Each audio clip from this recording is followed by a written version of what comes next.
नमस्कार हरि प्रेमियों, आपका हमारे YouTube चैनल में स्वागत है। सभी दर्शकों को हमारी ओर से जय श्री कृष्णा। हरि प्रेमियों, कैसे हैं आप? उम्मीद है आप सब अच्छे होंगे। आइए आज का प्रसंग शुरू करते हैं। आज का प्रसंग है गंगा दशहरे की व्रत कथा। हरि प्रेमियों, उससे पहले अगर आप हमारे चैनल पर नए हैं तो प्लीज़ चैनल को सब्सक्राइब जरूर कर लीजिए और बेल आइकन को ज़रूर दबा लीजिए ताकि आप तक हमारे सारे नोटिफिकेशन पहुंच सके। हरि प्रेमियों, आपका एक सब्सक्राइब भी हमारे लिए बेहद मायने रखता है। हरि प्रेमियों, आइए जानते हैं गंगा दशहरे की व्रत कथा क्या है। हरि प्रेमियों, हमारे देश में गंगा दशहरा बहुत ही धूमधाम से मनाया जाता है। इस दिन गंगा माँ पर बहुत ही भीड़ होती है। हरिद्वार में गंगा स्नान के लिए गंगा माँ को समर्पित यह बहुत ही खास दिन उनके धरती पर अवतरण का दिन भी माना जाता है।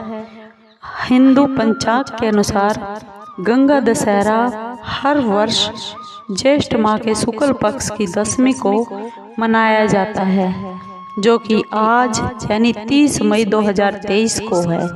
हिंदू धर्म में गंगा माँ को बेहद पवित्र और मोक्षदायिनी और पतित पावनी नदी कहा गया है।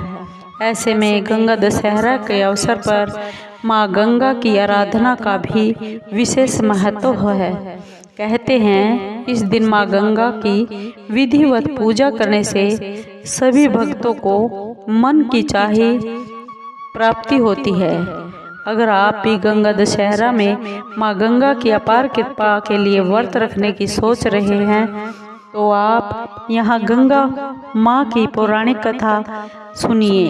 हमारे पुराणों के अनुसार प्राचीन काल में भागीरथ नाम का एक राजा अयोध्या में राज्य करता था।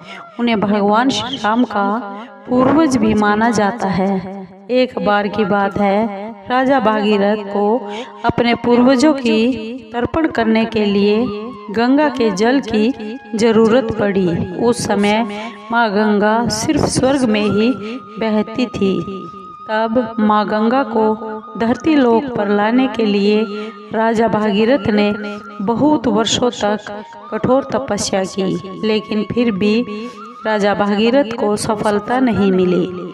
चिंतित हो गए राजा भागीरथ और तपस्या के लिए हिमालय पर्वत की ओर चल पड़े और वहां जाकर वे फिर से कठोर तपस्या में लीन हो गए। उनकी कठोर तपस्या को देखकर माँ गंगा बहुत प्रसन्न हुई और उन्हें आशीर्वाद दिया कि भागीरथ के सामने प्रकट होकर माँ गंगा बोली, हो पुत्र, आपकी क्या इच्छा है? तब भागीरथ राजा ने कहा, माँ, मैं तुम्हें धरती पर ले जाने के लिए आया हूँ।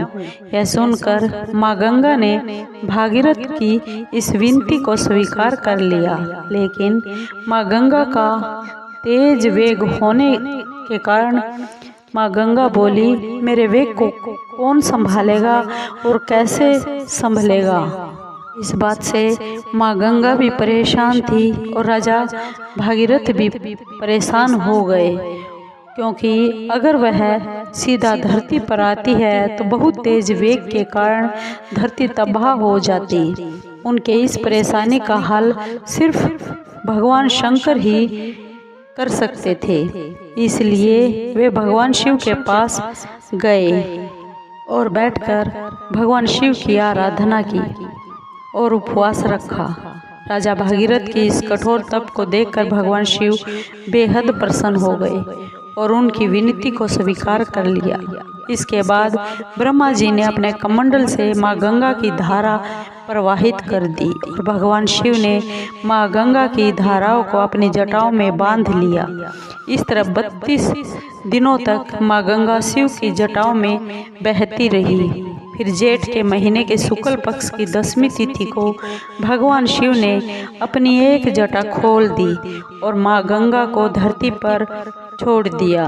इस प्रकार माँ गंगा धरती पर अवतरित हुई और उधर राजा भागीरथ ने गंगा माँ को धरती पर आने के लिए हिमालय की बहुत ही दुर्गम पहाड़ियों के बीच से रास्ता बना दिया। इस प्रकार माँ गंगा पहाड़ से मैदानी इलाके में पहुँच गई। तब जाकर राजा भागीरथ ने गंगा जी के पवित्र जल से अपने पूर्वजों का तर्पण करके उनको मुक्ति दिला दी। माँ गंगा जिस दिन धरती पर आई थी वह दिन जेठ का महीना का शुक्ल पक्ष की 10वीं तिथि थी। इसलिए इसी दिन से हर साल देश भर में गंगा दशहरा मनाया जाता है। इस दिन माँ गंगा की विशेष तौर पर पूजा की जाती है और गंगा घाटों पर बहुत ही भीड़ होती है। हरि प्रेमियों, आपको ये गंगा दशहरे की कथा कैसी लगी? अगर आपको अच्छी लगी हो तो प्लीज़ चैनल को सब्सक्राइब कीजिए, लाइक कीजिए, शेयर कीजिए और कमेंट ज़रूर कीजिए। धन्यवाद दोस्तों।